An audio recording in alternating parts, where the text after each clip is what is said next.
Hi, my name is Ryan Ripke. I'm in charge of the Panther Virtual Academy for the PDY School District. We call it the PVA. You can see my contact information there on the screen, and I'm just going to be going over some basic information with you about what to expect for the Panther Virtual Academy this year. I know it's been a crazy few months, and unfortunately, these next 3 or 4 months, 5 months may not get any better, but we are going to make the best of what we have. So, um, first of all, here's the website that most of you will be going to. I say most of you because there will be another website that I'll show you in just a little bit. You can see on the screen the URL that you will be using to type that in. That information is also on the school district website under Panther Virtual Academy. But you'll know that you're in the correct place because you'll see what you see on the screen right now. Um, Here is another website that some of you may be using, and I urge you to watch the video that is on the school district website from Nova. It will go into more in-depth information about Agilix, but this is also another option that you can use. And if you're going to use one or both, I would highly recommend that you bookmark both websites. So those are the basic information. You can see up in the upper right hand corner of this one that it says login right there. You just need to click in there and give and type in the information that your child has for logging in. So to log in, and I'm still working on this, and so if you try to log in and it doesn't work quite yet, please give it some time. There have obviously been some glitches, but to log in, your child's username will be the first initial of your first name, your last name, their last name, and then their graduation year. So as an example, it would be R Ripke 21. The passwords are going to be a little bit different. For the high school students, your password will be your computer login password. So, for example, you've got a 4-letter word that is all lowercase, and then you've got 4 numbers after it. For the middle school and the elementary students, your password will just be the 4-number lunch pin that your students have used. So if your lunch pin is 3 numbers, just put a 0 in front of it. For example, if your lunch pin is 123, then it's just going to be 0123. And for those of you that don't have that information or don't remember that information, I can get that information to you. Also, if you noticed, if I go back to this page, you can click where it says login as parent. You can do that, and you can use your child's username and password. That way, you can check their progress. So, talking about progress, we require that you complete 5% per class per week.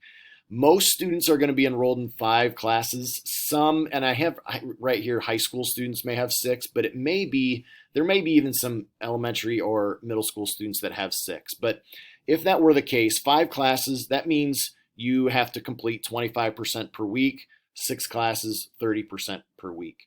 Obviously, this would be modified for shortened weeks. So, if you're looking at 5% per class per day, we're probably looking at 4% for a 4-day week or 3% for a 3-day week. Also, if you have extenuating circumstances where your child has some health issues and they have to go to doctor's appointments and it takes all day and you can't get to it that evening, I can be reasonable. All you need to do is just contact me or one of the other teachers who will be monitoring the progress, and we will take that into consideration. Students are not expected to work on days when school is not in session. So, for example, Junior Fair Day. I know the Wednesday before Thanksgiving, you're not expected to work. If you do, that's great, but we are not going to require that you do. Also, your 25 or 30% per week can be distributed however you want it to be. You can do it in all in one class, or you can evenly distribute it, or anywhere in between. If you don't get the required 25% or 30% done per week, you will be counted absent for not meeting that requirement. And the number of days that you get deducted will be, it'll all depend on what your progress is. And we'll go by, like, I think it's half day increments. It might be by hours, but I'm not quite sure. But regardless, if you get your 25 or 30% done per week, you shouldn't have to worry about it. Your student may work faster than that. If they get 50% done per week, that's wonderful. If you end your class, if you complete your classes at Thanksgiving, that's not a problem either. Um, Progress will be monitored and communication will be different depending on what your child's grade level is. I will be handling the high school students. I will, Nate Fox, Mr. Fox, will be handling the middle school students. Mrs. Stom will be handling the special education students. And right now we are trying to find someone who can do the elementary students.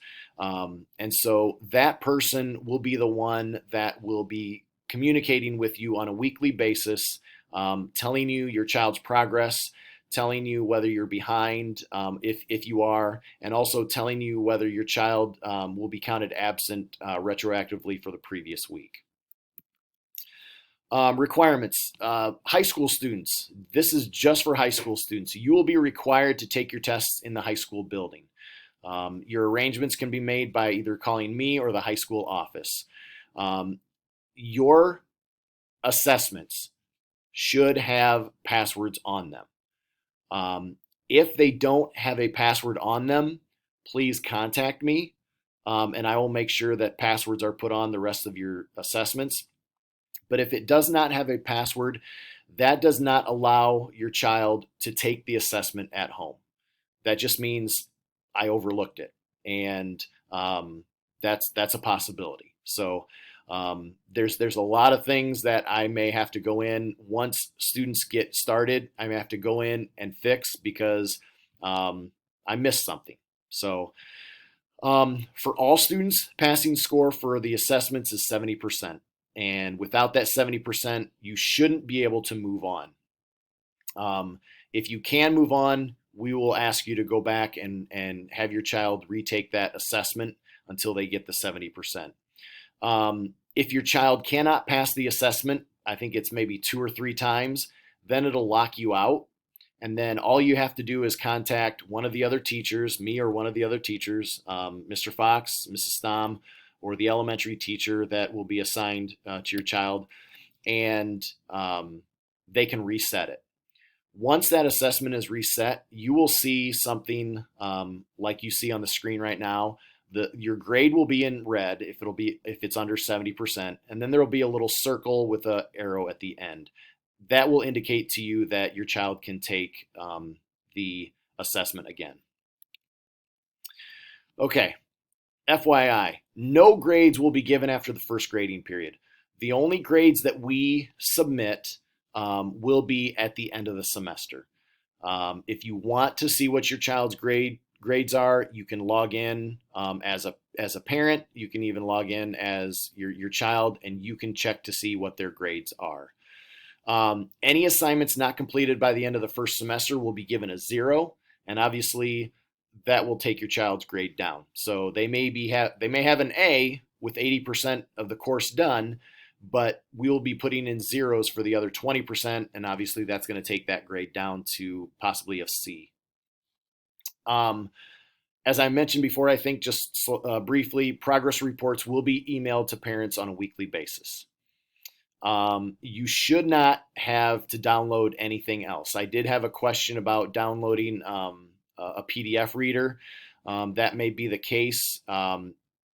We use Adobe Acrobat Reader. I'm not quite sure exactly what your device will need, but that might be the only thing that you have to download, but I'm not positive. This is really important. We will be having a staggered start for PVA students. So you can see on Wednesday, the high schoolers will be required to start. On Thursday, the middle school students will be required to start. And on Friday, the elementary students will be required to start.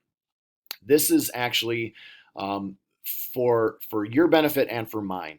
I will be with students all day on Wednesday that are in the classroom, that are in the school, going over their information that they need to know for their PVA classes. Um, on Thursday, then, that day will be mostly spent getting students into their classes. So on one day, I'll be giving their syllabus and all that information, making sure that they understand their requirements for being in my PVA class. And then on Thursday, I will be getting them into their classes. On Friday, then I will hopefully be wrapping that information up. Um, because of that, on Wednesday and Thursday, I will probably not be able to handle any questions until after the school day here at the school is done, so 2:50. And so, like I said, for your benefit, I don't want you to email me at 8 o'clock in the morning saying I can't log in. And if I have 20 of those people, um, then that's going to make it really difficult because you're going to be frustrated because I can't get to you. I'll be frustrated because my inbox is starting to be overloaded, and then I won't be able to get to those emails until 2:50 at the earliest.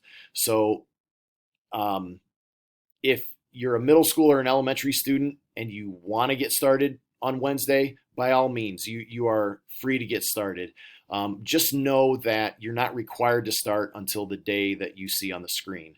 Um, and I and I if I do get emails, I will try to handle them um, at the end of the day. But I can't guarantee. On Wednesday, my first priority will be high school students.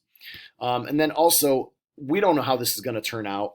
Hopefully, by March and April, we are all back in the school building. But if you are not, you will still need to be um, in attendance at your school to take state assessments.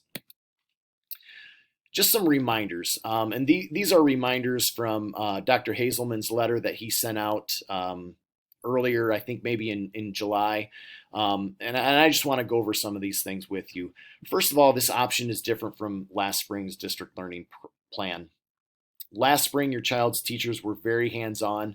This option will shift the responsibility to you and the students with PVA requirements. And so the responsibility, once again, the responsibility is on you and your child. You can call and ask questions about technical things, but as far as content and things like that, we won't be able to help you. Students will not be assigned a PDY teacher for support or guidance. So your child will not have a teacher on screen teaching the content to you. Your child will be reading things, taking notes. That is another thing I forgot to mention. All assessments are open note. So please, please, please have your child take notes. Okay.